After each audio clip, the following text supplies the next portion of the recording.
Bismillahirrahmanirrahim. Assalamualaikum warahmatullahi wabarakatuh. Selamat berjumpa kembali anak-anakku. Pada kali ini kita akan membahas masih di tema 8, subtema yang pertama yaitu lingkungan sahabat kita pada pembelajaran yang ketiga. Jadi kali ini kita akan membahas pembelajaran yang ketiga. Oke, sebelum kita mulai pembelajaran, alangkah baiknya Bapak masih mengingatkan pada kalian, mohon untuk selalu tetap semangat belajar, persiapkan peralatannya, buku temanya, alat tulisnya, buku dan pensilnya. Oke anak-anakku, silakan kalian siapkan dulu buku tema 8-nya pada pembelajaran yang ketiga. Oke, sebelum kita memulai, kita dibuka dengan membaca Bismillahirrahmanirrahim. Allahumma inni as'alukal iman nafi'an wa rizqan thayyiban wa amalan mutaqabbal. Oke, silakan anakku buka buku tema 8-nya. Subtema yang pertama, manusia dan lingkungan, di pembelajaran yang ketiga halaman 15. Silahkan kalian buka. Oke, pada pembelajaran kali ini, pada pembelajaran yang ketiga, kita akan belajar tentang keanekaragaman budaya Indonesia. Keanekaragaman budaya Indonesia. Kalian disuguhkan oleh sebuah bacaan, yaitu Rumah Belang Ulin Alin. Akan kalian baca dulu. Oke, akan kalian baca. Kita lihat di sini. Jadi, Rumah Bentang Ulin Palin ini merupakan berupa teks non-fiksi. Sebelumnya kita sudah mempelajari pada pembelajaran sebelumnya, kalau tidak salah pembelajaran yang pertama itu teks non-fiksi. Apa itu non-fiksi? Cerita berdasarkan fakta atau kenyataan, tidak bohong ya. Cara mudahnya, teks non-fiksi atau karangan non-fiksi adalah karangan yang menceritakan kejadian sebenarnya. Jadi bukan rekaan. Jadi bagaimana nanti kita akan menentukan peristiwa pada bacaan yang kita baca sekarang ini. Rumah Bentang Ulin Palin. Silahkan kalian baca.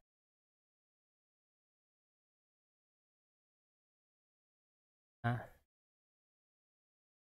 setelah kalian membaca bacaan non-fiksi tadi, ya, yang berjudul Rumah Bentang Ulin Palin, maka teks tersebut memuat sejumlah informasi, ya, yang terdapat pada teks non-fiksi biasanya berupa suatu peristiwa, kejadian, ya. Jadi non-fiksi itu biasanya peristiwa suatu kejadian.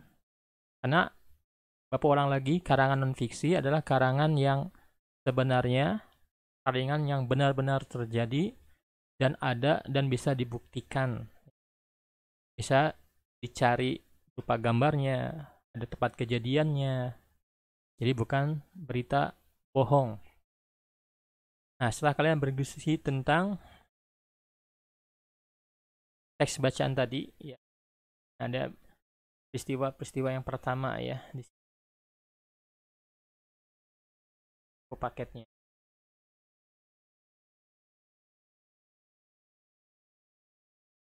Peristiwa apa yang terjadi pada teks Rumah Bentang Ulin Palin? Apa peristiwanya?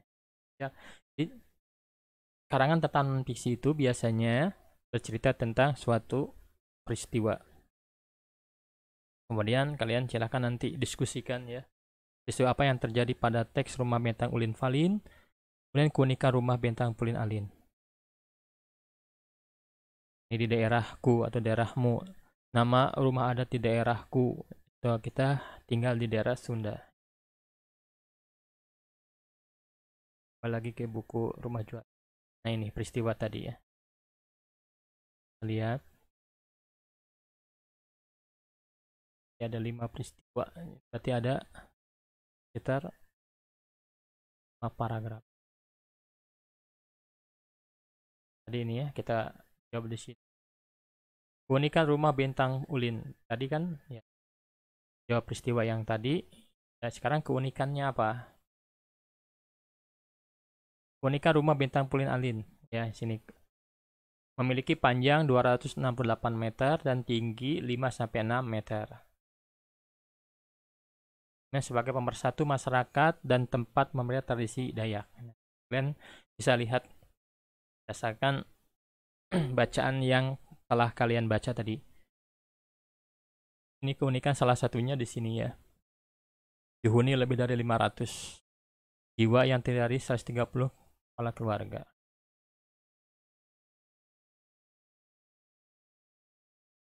Ini tadi bercerita tentang keunikan di daerahku ya. Kalau di tempat kita rumah adatnya apa ya? Sunda itu ya rumah panggung ya. Nah, kalau Sunda itu rumah rumah panggung. Oke, sekarang membaca lagi. Dan kalian buka lagi bukunya.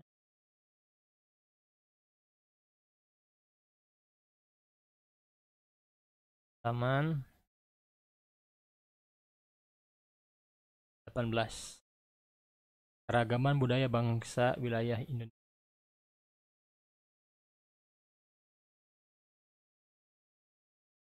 Yang pertama apa? Keragaman budaya bangsa Indonesia yang pertama adalah bahasa daerah.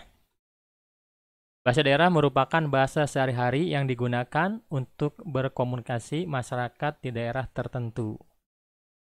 Setiap daerah memiliki bahasa daerah yang berbeda-beda dengan logat yang khas untuk mempermudah komunikasi antar daerah. Digunakan bahasa Indonesia sebagai bahasa persatuan. Jadi, bahasa Indonesia itu adalah bahasa persatuan, mempersatukan bangsa Indonesia dari Sabang sampai Merauke sehingga mereka dapat berkomunikasi satu sama lain yang berbeda dengan menggunakan bahasa persatuan, yaitu bahasa Indonesia. Samping ada bahasa persatuan, di negara kita juga memiliki bahasa daerah yang cukup banyak. Contoh ya, ada bahasa Indonesia saya, bahasa Jawa aku kulo, bahasa Sundanya abdi, bahasa Bataknya ahu, bahasa Kupang beta, bahasa Papua sa. Nah, ini bahasa daerahnya. Pemersatunya adalah bahasa Indonesia. Kita memiliki 34 bahasa Indonesia. Jadi bayangkan ya, banyak sekali bahasa daerah yang ada di negara Indonesia. Keragaman selanjutnya apa? Keragaman budaya bangsa Indonesia yang kedua adalah rumah adat. Apa itu rumah adat? Rumah adat di setiap daerah berbeda bentuknya. Bentuk rumah adat disesuaikan dengan keadaan alam di daerah tersebut. Rumah adat di Indonesia mempunyai bentuk yang unik. Selanjutnya apa? Pakaian adat. Pakaian adat merupakan salah satu identitas suatu daerah. Kita dapat mengenal suatu daerah melalui pakaian adatnya. Dari bentuknya, warnanya, dan aksesoris pakaian adat berbeda-beda antara daerah yang satu dengan daerah yang lain. Ini contoh, nanti ada ya, nama-nama pakaian adat dari berbagai provinsi di Indonesia. Kemudian, selanjutnya adalah kesenian daerah. Kesenian daerah adalah kesenian yang ada di setiap daerah atau di daerah tertentu. Kesenian daerah.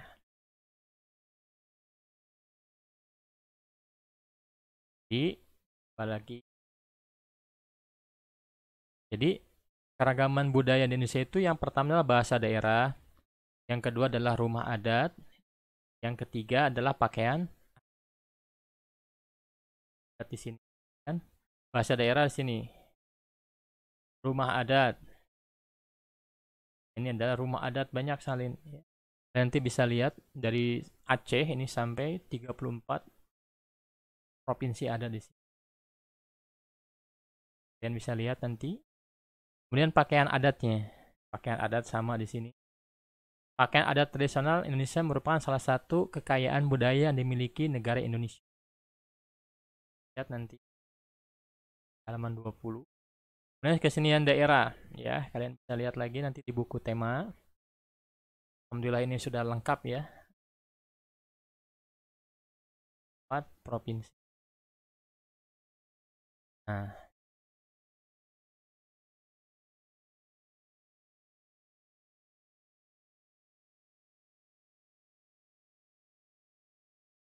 Jadi tadi apa?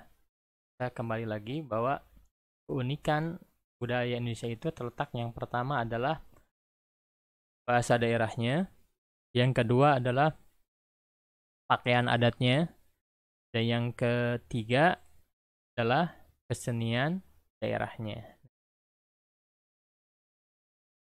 Adat, adat, adat daerah. Oke, sekarang baca lagi ya. Jenis usaha-usaha dengan mengolah sumber daya alam.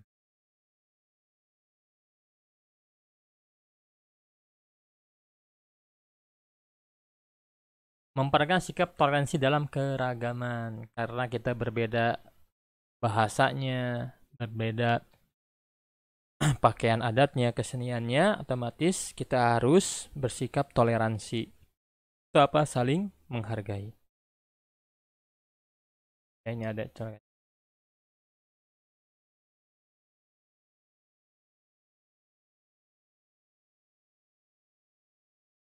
Bentuk toleransinya, yang pertama, mempelajari kebudayaan daerah yang belum dimengerti.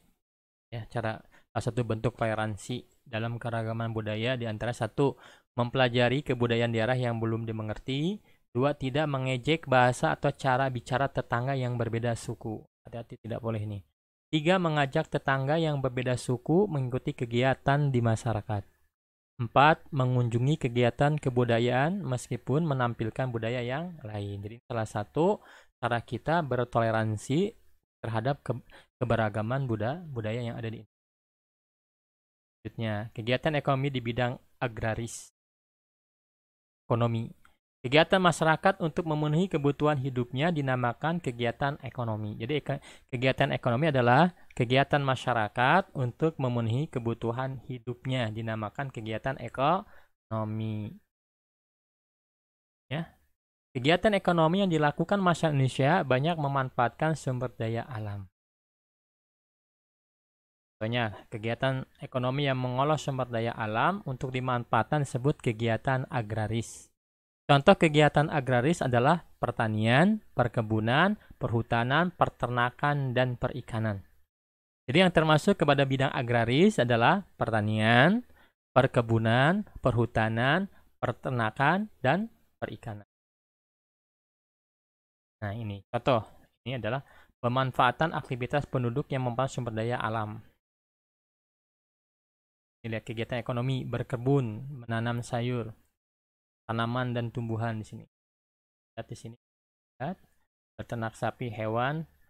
Hasil kegiatan ekonomi adalah daging dan susu. Hasil kegiatan apa yang diambil dari ketika kita berternak ini hewan.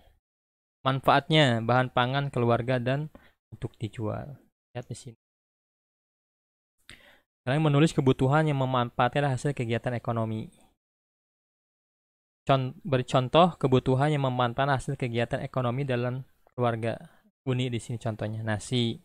Hasil kegiatan ekonomi yang dimanfaatkan pertanian padi, sayuran apa? Pertanian sayuran, minyak goreng berasal dari kelapa sawit, dari perkebunan kelapa sawit. Buah, perkebunan buah, meja kayu, perhutanan. Oke, ya anak-anakku, jadi kegiatan ekonomi di bidang agraris artinya kegiatan ekonomi yang dilakukan masyarakat Indonesia untuk memanfaatkan sumber daya alamnya. Jadi memanfaatkan sumber daya alam yang ada di alam kita manfaatkan. Salah satu contohnya yang termasuk agraris adalah pertanian, perkebunan, perhutanan, peternakan, dan perikan. Kita lihat di sini. Ya. Contoh. Oke. Ya anak-anakku, pada pembelajaran yang ketiga ini kita sudah selesai.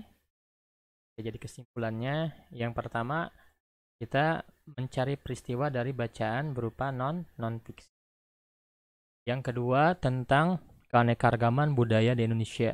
Salah satunya adalah bahasa daerah, rumah adat, dan kesenian daerah. Kemudian yang ketiga pada pembelajaran ketiga ini tentang kegiatan agraris atau kegiatan yang memanfaatkan sumber daya alam. Contohnya kegiatan perkebunan, pertanian, perikanan, peternakan. Oke anak-anakku, semoga yang singkat ini kalian lebih mengerti. Kita tutup dengan subhanakallahumma wa bihamdika asyhadu alla ilaha anta astaghfiruka wa atubu ilaik. Wassalamualaikum warahmatullahi wabarakatuh. Bye bye.